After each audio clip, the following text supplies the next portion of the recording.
I'm Tim. We're from the Charlatans. Yeah. We got it down to a T. And you're watching NME.com. From the Isle of Wight, 2012. Well, I was asked quite a few years ago, like 3 years ago or something like that, and it was at the end of not last year, the year before, so 2010, end of 2010.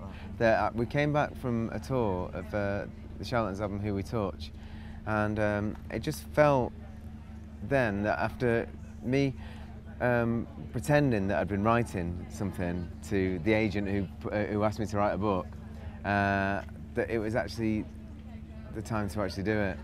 And it just felt, you know, because I'd been promising him that I'd been doing it, and I hadn't. And when we got back from this tour, I just thought, right, okay, this is it.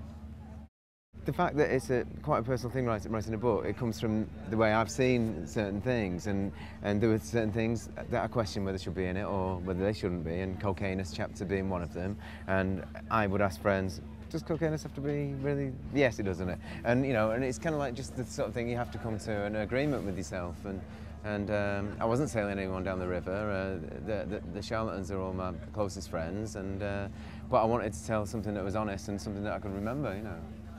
Mark and myself write together quite a lot. We found it really interesting experience, and Tony Martin and John do their things differently. We've not actually met up and seen what each other's been doing really yet, but we had a good spell 6 weeks ago where we were doing something every day in Tottenham, where I live now, and things are coming along really good. You know, a couple of good ideas, and I think we just need to get it together properly, and all next year I think we're gonna write and record and rewrite and re-record, and there's a few other got like some solo stuff coming up, and everyone's doing things. So we're all keeping quite active up until the start of next year, which I think it's good to start a year with new projects, I think.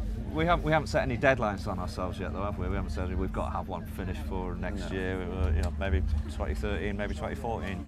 It was not really so much a release. I've always been accused of thinking outside the box, you know, or well, this time I'm thinking I'm actually on the box.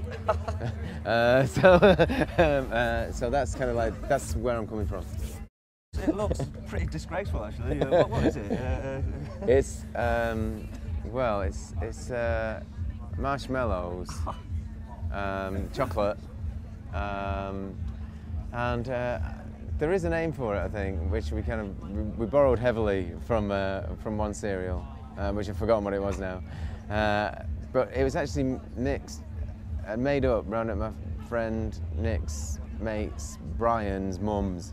Right. So she made it up, put all these like different stuff in, and then put a load of marshmallows in it. And I sampled it and said, yeah, I'd like to put my name to that.